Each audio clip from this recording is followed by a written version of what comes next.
الرحيم. الصلاه والسلام على اشرف المرسلين سيدنا محمد وعلى اله وصحبه اجمعين. هنعمل النهارده فيديو يا جماعه عن تجويع الارنب والعلف.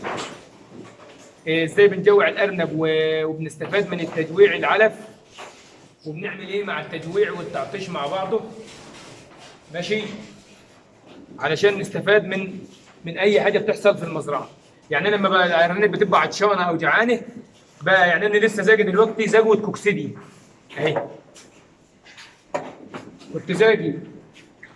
بصوا بقى يا جماعه بالراحه، زجيت زجوه ه سيلينيا مع الف دال يو، وبعد كده زجيت زجوه املاح يو، وبعد كده زجيت زجوه املاح كوليستريديا اللي بتاعت الكوليستريديا. هي فين الجزازه بتاعت زجوه سالمونيلا؟ الزجوه بتاعت الكوليستريديا والسالمونيلا بتاعت البان فلاور يو.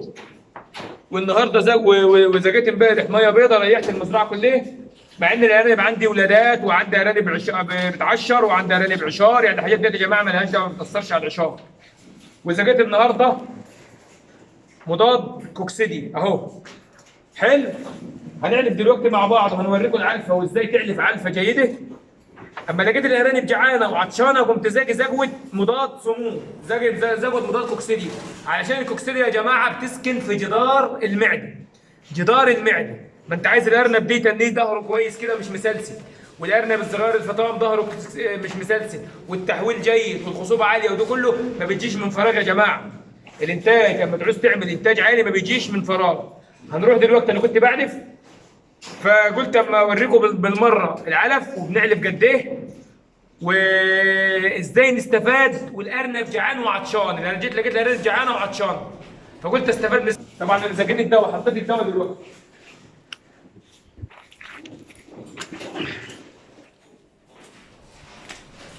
طبعا يا جماعه تعالى هنا يا احمد، بصوا يا جماعه، طبعا احنا بنعلف وبنكنس وبنظبط كل يوم. انا عرفت الجنب دي الارانب جعانه قدامك اهي، دولت 2 4 6 دولت بتعرفوا حوالي 150 جرام، ماشي يا جماعه، 150 جرام. ديت هي وعيالها، هي ومعاها ثلاثه باقي الخلفات. اما تيجي تفطم بنفطم الكبير ونسيبه الصغير شويه مع عمه. بسم الله ما شاء الله الارنب اللي مع عمه، شوفوا يا جماعه عدى الكيلو اهو يا جماعه، والله لو هنا ميزانه لوزن والله معدي الكيلو. مش كده يا احمد؟ معدي الكيلو. عرفتوا يا جماعه؟ اهو يا جماعه الصغير خالص اهو، دي كان صغير خالص. شوفوا يا جماعه زجوه الكوكسيديا يا جماعه والكوليستريديا ديت عشان الارانب ديت ما تضربش وما تسلسلش. اما بتلاقي الارنب جعان وعطشان حاول تستفاد على قد ما تقدر، حاول تستفاد على قد ما تقدر. حلو، ماشي. دي الارنب يا جماعه اللي كان عنده، اللي كان وشه وارم، فاكرينه؟ الارنب اللي كان وشه وارم اهو، نتصوره كده يا استاذ احمد. الارنب دي كان هيموت، اديته مضاد حيوي طويل مفعول مره يوم، وبعد كده بعدها ب3 ايام اديته طويل مفعول، عمل خراج وفتح اهو يا جماعه، عمل خراج وفتح لوحده، شايفين؟ ماشي.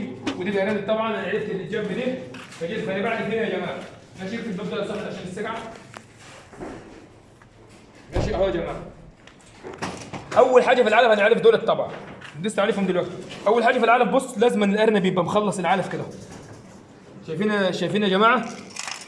شايفين يا جماعه الخير على راي الشيخ محمود ندي؟ ماشي يا جماعه. الارنب من ده دولت عمر 4 شهور، فيلاين وبابيو، عمر 4 شهور، حلو، او 3 شهور ونص، يعني 3 شهور ونص 4 شهور. حلو، علفنا يا جماعه العلفه، ماشي. بنعرف الارنب كام؟ من 50 ل 70 جرام في الوجبتين دول. يعني انا دلوقتي حاليا بعلف وجبتين، بعلف وجبتين. انا عايزك تستفاد بكل حاجه بتتعمل. طبعا الكبار ده احنا عارفين لحد هنا، ماشي، عشان ما اطولش عليكم برضه، عايزين ايه المعلومه توصل. دي معلومه برضه هنا، اول ما تعلفش بقى هنا. تعالوا صور كده بص الارانب مخلصين خالص هم يا جماعه اهي. الام اللي زي ديت البكريه اللي ما لقحتش، اللي لسه ملقحه بتاخد لها من 70 جرام في الوجبه ل 100 جرام. لو علفت 100 جرام ولقيت فاض منها تيجي ثاني يوم تعلف ايه؟ تعلف 70 جرام، تقلل الجرام. لازم الارنبه تخلص الاكل، لازم الارنبه تخلص الاكل يا جماعه. بصوا يا جماعه هنا، بصوا يا جماعه، بصوا الارنب مفيش ارنب بتعلف قدامه اكل الارنب ديت عمرها 4 شهور، بتاخد يا جماعه 3 شهور ونص 4 شهور، بتاخد من 50 جرام لايه؟ من 50 جرام، من 70 جرام ل 100 جرام على حسب، المهم ان هي تسحب العلف.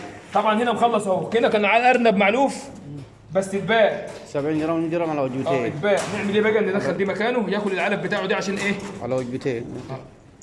70 جرام على وجبه واحده مش على وجبتين. يعني ياخذ 140 في الطقه، ياخذ 140 بس؟ ياخد 140 جرام في اليوم. إيه. احنا بنعرف 70 في الوجبه، الواحده. ماشي يا جماعه الخير، جماعه الخير على راي الشيخ محمود ندى. ماشي يا جماعه.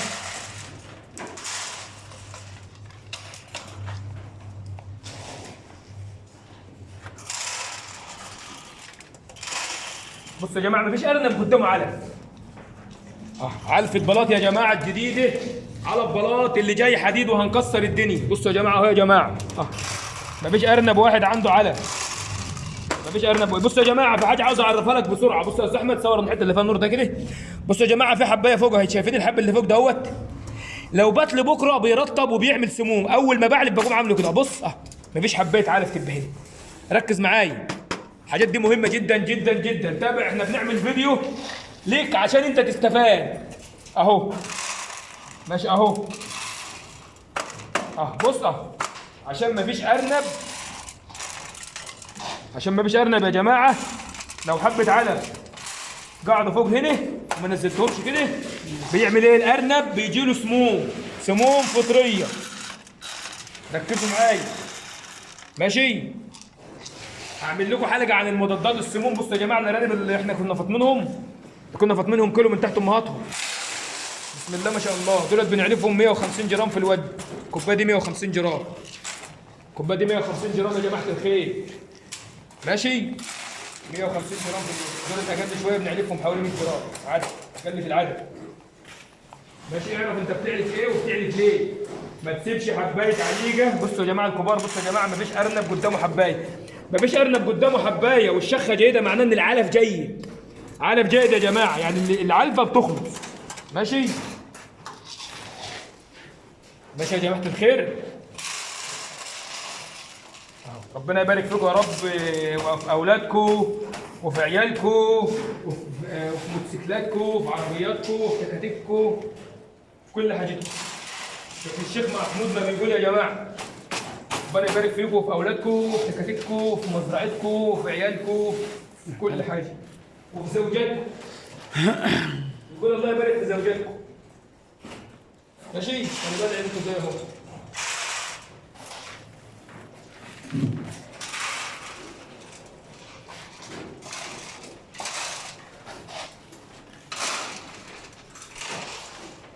يا جماعه ما تخليش حبايه علف تشيل سموم يا جماعه، ما تخليش حبايه علف على الارنب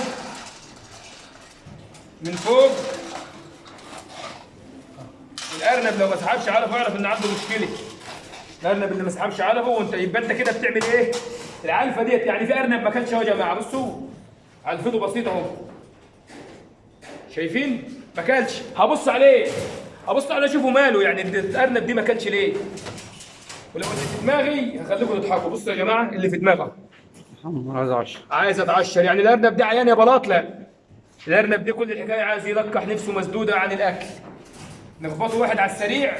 ماشي، ونيجي يا رجاله الارانب بتاعتنا بسم الله ما شاء الله. يبقى انت عملي ارنب ما كانش، بنشوف ما كانش ليه؟ خير ولا شر؟ رجب ولا شعبان؟ رمضان ولا شوال؟ بنشوف الارنب. القحك منين؟ دي اسكندريه يا جماعه صافي. ماشي، انتهى ايه بقى؟ هذا اسكندريه. ده اسكندريه؟ اي لا، عارف قد ايه؟ قد ايه اسكندريه؟ اسكندريه احسن. اسكندريه اطلع كبير. توكل على الله. بصوا يا جماعه، عمل يا جماعه كل حاجه قدامك وبما يرضي الله. الموضوع مش حته علفه، مش حته علفه انا بعلف وماشي او بعلف ومش عارف انا بعمل ايه. انا شفت الارنب ده انا كنت مفكره تعبان، قلت هديله حقنه. اول ما شفته فحصت لقيت جسمه كويس، يعني لقيت حجم الارنب كويس وشعره ناعم ومسبسب. بصوا يا جماعه احنا نعمل فكره 10 على 10 معاكم دلوقتي. الذكر لقح تلقيح اهو، هنسيب الارنبه واخر الفيديو هنحط له كمان تلقيح. ليه بقى الحركه دي؟ دي بقى انا هوري لكم الارنبه دي بعد ما عدد المواليد بتاعتها باذن الله لو مسكت هيبقى عالي. لان يا جماعه الخير على راي اخويا الشيخ ثاني عشان نختم. لأنه ولد. الشيخ محمود نادي. بصوا يا جماعه الخير، الارانب حاجه فيها حاجه اسمها مستحدث التبويض. يعني ايه؟ يعني بعد الذكر ما بيلقح الارنبه بتبدا تعمل التبويض. حلو. فانا لما لقحت الارنبه دلوقتي من الذكر ده والخصوبه بتاعتها، اما الارنبه بتبقى محمره بتبقى نسبه الخصوبه عاليه وتبقى نسبه القابليه للزواج عاليه.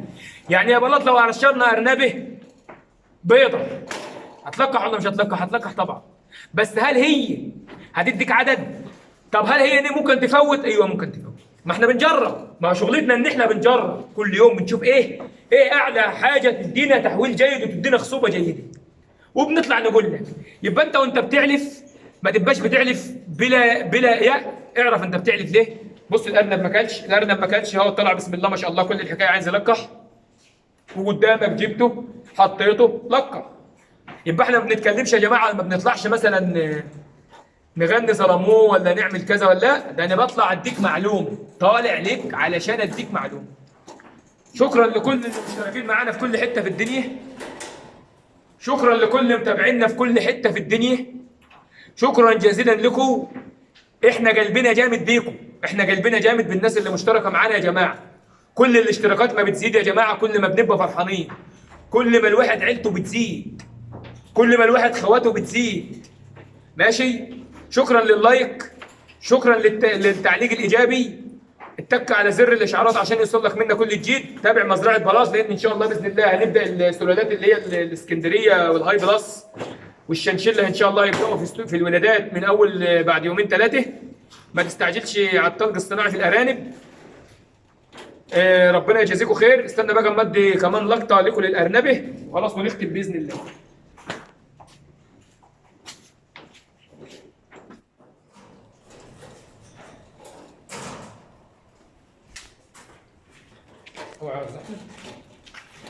اهوت يا جماعه، تاخد اللقطه الثانيه.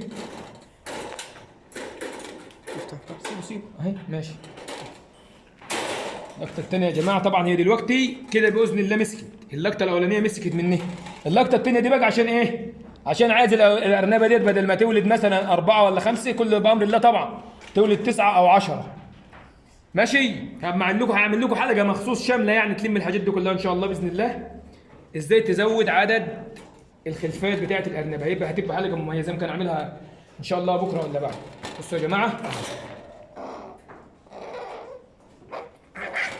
خلاص يا جماعه كل سنه وانتم طيبين.